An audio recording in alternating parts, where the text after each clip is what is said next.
Sa bawat pagpatak ng Disyembre, sinasabing ang Pasko ay panahon ng saya, pagmamahalan at muling pagkakabuklod ng pamilya. Ngunit paano kung sa gitna ng liwanag ng parol at saya ng mga awiting pamasko, may aninong nagmamasid? Isang multong hindi matahimik na tuwing Pasko'y nagpaparamdam sa iisang tahanan. Ito ang kwento ng pamilyang De La Cruz at ang kanilang Paskong kinalamutang maging maligaya. Ang pamilya De La Cruz ay naninirahan sa isang lumang bahay sa bayan ng Santa Clara. Maganda ang bahay kahit luma. Malaki ang bakuran. May 2 palapag at may malaantigong disenyo. Ayon sa mga kwento ng matatanda, itinayo ang bahay noong panahon pa ng mga Kastila. Tuwing Disyembre, pinapalimutan ito ng makukulay na ilaw at isang malaking parol na gawa ng pamilya. Ngunit sa kabila ng kagandahan ng tahanan, may isang bagay na bumabalot dito tuwing Kapaskuhan. Ang misteryong multo na nagmumulto lamang tuwing gabi ng Disyembre. Si Aling Lorna, ang ina ng pamilya, ang unang nakaramdam ng kakaiba. Isang gabi, habang nagbabalot ng mga regalo, narinig niya ang malamyos na boses ng isang babae mula sa taas. Huminto siya, nakinig, at narinig muli ang mga salitang, "Bakit niyo ako kinalimutan?" Nang kanyang tingnan ng paligid, wala naman siyang nakita. Ikinuwento ni Aling Lorna ang kanyang karanasan sa kanyang asawa na si Mang Tonyo. Ngunit hindi ito naniwala. "Imahinasyon mo lang yan, mahal. Siguro pagod ka lang," sabi nito. Ngunit hindi nagtagal, narinig din ng mga anak nila ang parehong tinig. Si Elena, ang panganay, ay nanumpa na may babaeng nagpakita sa kanya sa bintana habang siya ay nag-aaral. Mama, may umiiyak sa labas." Nakatingin siya sa akin. Nanginginig niyang kwento. Napilitan ang pamilya na tanungin ang kanilang mga kapitbahay. Ayon sa matandang si Lola Iska, may kwento raw tungkol sa unang pamilyang nanirahan sa bahay na iyon, si Doña Felisa. Ang unang may-ari ay nagkaroon ng trahedya noong araw ng Pasko. Naiwan siyang mag-isa sa malaking bahay matapos mamatay sa aksidente ang kanyang pamilya. Sa sobrang lungkot, nagpakamatay raw si Felisa sa loob ng kwarto sa 2 palapag. At mula noon ay nagmumulto siya tuwing Pasko. Nagpasya ang pamilya na magpatawag ng albularyo. Dumating si Mang Andoy, isang kilalang espiritista sa lugar. Ang kanyang pag-inspeksyon, naramdaman niya ang mabigat na presensya sa 2 palapag. May kaluluwa dito, hindi matahimik. Gusto niyang ipaalala ang isang bagay, sabi nito. Sa gabing iyon, nagsagawa si Mang Andoy ng isang ritual upang makausap ang espiritu ni Felisa. Biglang bumagsak ang lahat ng ilaw at isang malamig na simoy ng hangin ang dumaloy sa bahay. Lumitaw ang anyong hugis babae, umiiyak at paulit-ulit na sinasabing, "Bakit niyo ako kinalimutan?" Si Aling Lorna, sa lakas ng loob, ay nagtanong, Anong kailangan mo? Ano ang hindi namin naiintindihan? Dahan-dahang sumagot ang espiritu. Gusto ko lang ng Pasko. Ang Pasko kung saan may pagmamahal. Lumabas ang kwento na ang multo ni Felisa ay nagmumulto dahil hindi niya naramdaman ang tunay na diwa ng Pasko noong siya'y nabubuhay. Lahat ay para sa yaman at hindi pagmamahalan. Nagpasya ang pamilya na gawing espesyal ang kanilang Pasko sa taong iyon. Sa halip na mag-focus sa material na bagay, nag-imbita sila ng mga kapitbahay na nagugutom. Nagbigay ng pagkain sa mahihirap at nagdasal para kay Felisa. Sa gitna ng kanilang handaan, muling naramdaman ang malamig na hangin. Ngunit sa pagkakataong ito, tila nagbigay ito ng kalma. Isang puting liwanag ang bumalot sa bahay. At sa huling pagkakataon, narinig nila ang tinig ni Felisa. Salamat, malaya na ako. Simula noon, wala nang nagpaparamdam sa bahay tuwing Pasko at ang pamilya de la Cruz ay naging simbolo ng diwa ng Pasko sa buong bayan ng Santa Clara. May mga bahay na puno ng alaala. Ang iba'y masaya, ang iba'y puno ng sakit. Pero paano kung ang bahay mo ay tahanan ng isang kaluluwang hindi matahimik? Tuwing Pasko, sinasabi nilang ang diwa ng kasiyahan at pagmamahalan ang pumapalot sa atin. Pero sa isang tahanan sa probinsya, ang Pasko ay palaging may kasamang takot. Halina't pakinggan ang kwento ng pamilya Ramos at ang multong humahabol sa kanilang Pasko.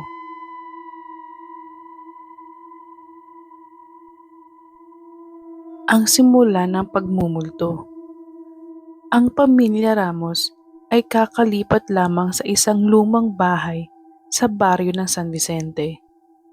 Napakaganda ng bahay kahit halatang dinaanan na ng panahon. Sa gitna ng kanilang pag-aayos para sa Pasko, napansin nilang kakaiba ang ambience ng bahay. Tahimik na tahimik tuwing gabi at tila ba may nanunood sa kanila. Isang gabi, habang inaayos ni Rosa, ang ina ng pamilya, ang kanilang Christmas tree, narinig niya ang malamyos na tunog ng kampana mula sa taas. Nang akyatin niya ang ikalawang palapag, wala siyang nakita kundi ang isang lumang aparador. May kakaibang lamig sa kwarto, kaya't dali-dali siyang bumalik sa sala. Ang kanilang bunsong anak na si Miguel, 6 na taong gulang, ay nagsimulang magkwento ng mga kakaibang bagay. Mama, may kausap akong babae sa taas. Sabi niya, malungkot daw siya. Naggulat si Rosa. Anong itsura niya? Tanong niya. Tumugon si Miguel. Maganda siya pero umiiyak. Gusto daw niya ng Pasko. Hindi siya pinansin ng mag-asawa sa pag-aakalang imahinasyon lang iyon ng bata. Habang papalapit ang Pasko, mas dumalas ang kakaibang pangyayari sa bahay. Si Nestor, ang ama ng pamilya, ay nagising isang madaling araw dahil may narinig siyang lumang himig Pasko mula sa piano sa sala. Isang piano na hindi naman nila ginagamit. Nang kanyang tingnan, walang tao roon, pero nakabukas ang takip ng piano at parang may tumutugtog. Ang mga regalo sa ilalim ng Christmas tree ay natatagpo ang bukas tuwing umaga kahit walang gumagalaw dito. Minsan, may mga yabag na naririnig sa kahoy na sahig ng ikalawang palapag kahit lahat sila'y nasa ibaba. Hindi na nakayanan ni Rosa ang takot at humingi ng tulong sa kanilang kapitbahay, si Lola Merced. isang matandang nakakaalam ng mga alamat at kwento ng lugar. Ayon kay Lola Merced, ang bahay ay dating pag-aari ng isang dalaga na nagngangalang Clara. Si Clara ay nakatira sa bahay noong panahon ng digmaan. Namatay siya sa mismong gabi ng Pasko, matapos siyang lokohin ng kanyang kasintahan na hindi dumating sa kanilang kasunduan na magdiwang ng Noche Buena. Nagpakamatay si Clara dahil sa sobrang kalungkutan. Simula noon, nagpaparamdam siya tuwing Pasko, tila naghahanap ng kasiyahan na hindi niya naranasan sa kanyang huling gabi. Sa tulong ni Lola Merced, nagpasya ang pamilya Ramos na kausapin ang kaluluwa ni Clara sa pamamagitan ng isang dasal at alay. Sa gabi ng bisperas ng Pasko, nagtipon ang pamilya sa harap ng Christmas tree. Nag-alay sila ng isang kandila, pagkain at isang maliit na parol bilang simbolo ng ilaw at pag-asa. Clara, pulong ni Rosa, hindi namin alam ang sakit na iyong pinaranasan, pero gusto naming malaman mo na hindi ka namin kinalimutan. Kung nandito ka, sana'y maging bahagi ka ng aming Pasko. Biglang lumamig ang paligid at sa isang iglap, nakita nila lahat ang isang figura ng babae sa tabi ng Christmas tree. Suot nito ang isang lumang damit na pangpasko at ang kanyang mukha ay puno ng lungkot. Salamat, aniya, sa mahina ngunit malinaw na tinig. Matagal ko nang nais makaramdam ng Pasko. Ngayong Pasko, naramdaman ko na ang pagmamahal. Kinabukasan, napansin ng pamilya na naging mas maliwanag ang aura ng bahay. Ang dating nakakabagabag na presensya ay nawala at isang pakiramdam ng kapayapaan ang bumalot sa kanilang tahanan. Sa ilalim ng Christmas tree, may natagpuan silang isang maliit na kampana na hindi nila alam kung saan nanggaling. Ito'y tila alaala mula kay Clara bilang pasasalamat sa pagbigay nila ng isang Paskong puno ng pagmamahal.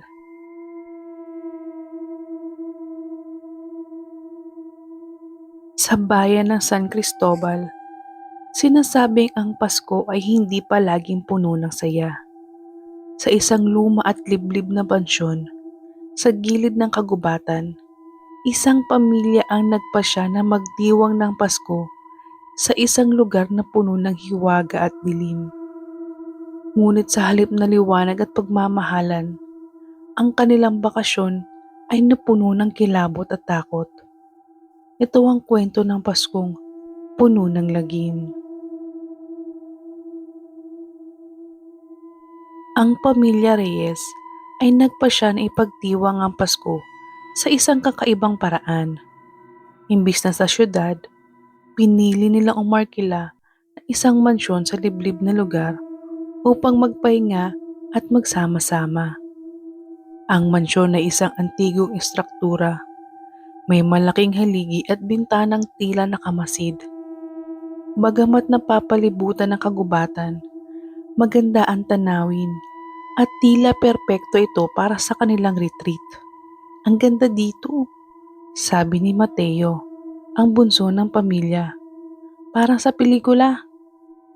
Ngunit si Aling Clara, ang lola ng pamilya, ay agad nakaramdam ng kakaiba. May mabigat ang hangin, bulong niya. Walang pumansin sa kanya dahil abala na ang lahat sa pag-ayos ng kanilang mga gamit. Sa unang gabi ng kanilang pananatili, habang ang iba ay nagkakasiyahan, naramdaman ni Carla, ang panganay na anak, na tila may ibang presensya sa bahay. Habang naglalakad siya papunta sa kusina, naramdaman niya ang malamig na hangin. Kahit sarado, ang lahat ng bintana. Sa gilid ng kanyang mata, may nakita siyang anino na dumaan sa pasilyo. "May tao ba sa itaas?" tanong niya sa kanyang mga magulang. "Wala anak, tayo lang ang nasa baba. Siguro imahinasyon mo lang," sagot ng kanyang ama. Ngunit nang sumapit ang hating gabi, isang sigaw ang gumising sa lahat. Ang kanilang katulong na si Manang Nida ay nagtagpo ang nanginginig sa kwarto. "May nakita akong babae sa bintana. Nakatingin siya sa akin. Namumula ang kanyang mga mata." Kinabukasan, nagtanong si Aling Clara sa kanilang tagapag-alaga ng mansyon, isang matandang lalaki na nagngangalang Mang Isko. Ayon kay Mang Isko, ang mansyon ay dating pagmamay-ari ng isang mayamang pamilya noong panahon ng mga Kastila. Ngunit isang gabi ng Pasko, isang trahedya ang nangyari. Ang bunsong anak ng pamilya, si Isabela, ay namatay sa apoy na sumiklab sa mansyon habang naglalaro sa tabi ng fireplace. Ang kanyang mga magulang, sa sobrang lungkot, nagpakamatay kinabukasan. Simula noon, sinasabing nagpapakita ang kaluluwa ni Isabel tuwing Pasko, naghahanap ng kalaro at nagdadala ng trahedya sa mga bisita ng bahay. Habang papalapit ang bisperas ng Pasko, lalong naging mas kakaiba ang mga nangyayari sa mansyon. Sa gabi, naririnig ng pamilya ang tunog ng mga yabag na isang bata na tumatakbo sa pasilyo, ngunit walang tao. Ang mga dekorasyon ng Pasko ay natatagpuan sa sahig, tila may humahagis nito. Isang gabi, si Mateo ay hindi natagpuan sa kanyang kwarto. Naghanap ang buong pamilya at natagpuan siya sa attic. Nakatingin sa isang antigong manika. "Sinabi ng laro tayo," sabi ni Mateo. Nang tanungin kung sino ang tinutukoy niya, itinuro lamang niya ang madilim na sulok ng attic. Dahil sa sunod-sunod na insidente, napagdesisyonan nilang umalis sa mansyon. Ngunit tila ayaw silang paalisin ng espiritu. Sa mismong gabi ng bisperas, nagising ang pamilya sa tunog ng mga kampana na nagmumula sa salas. Nang bumaba sila, nakita nila ang isang batang babae, si Isabela. Nakatayo ito sa tabi ng Christmas tree, nakatingin sa kanila. "Bakit kayo aalis? Hindi pa tapos ang Pasko," sigaw nito at biglang nagsara ang lahat ng pinto at bintana ng mansyon. Nagpanik ang pamilya ngunit si Aling Clara ay nanatiling kalmado. "Isabela," sabi niya, "hindi mo kailangang magalit. Nandito kami para alalahanin ka. Magpapasko tayo para sa iyo." Ang mga ilaw ng mansyon ay biglang nagbukas at nagsimula ang musika mula sa antigong piano. "Totoo ba?" tanong ni Isabela, habang unti-unting nawawala ang kanyang galit na ekspresyon. "Gusto ko lang ng masayang Pasko. Matagal na akong nag-iisa." Ang pamilya Reyes ay nagtipon-tipon sa salas, nagdasal at nag-alay ng isang simpleng Noche Buena para kay Isabela. Habang nagkakantahan, ang espiritu ng bata ay unti-unting nawala sa harap nila. Ngunit bago ito tuluyang mawala, isang ngiti ang iniwan nito sa kanyang mukha. "Salamat," sabi ni Isabela, at biglang lumiwanag ang buong mansyon. Kinabukasan, tuluyan ng nagpaalam ang pamilya sa mansyon. Ngunit sa halip na takot, nadama nila ang kapayapaan. Ayon kay Mateo, nakita niya si Isabela sa kanyang panaginip.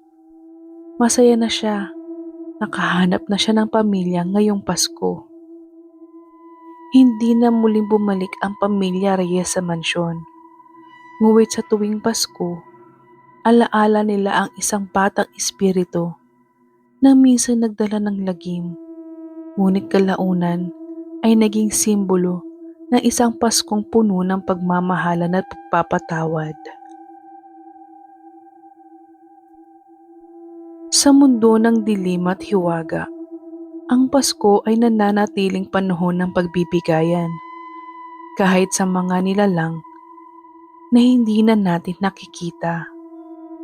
Ang tunay na diwa ng Pasko ay maaaring magbigay ng liwanag kahit sa pinakamadilim na sulok ng ating mundo.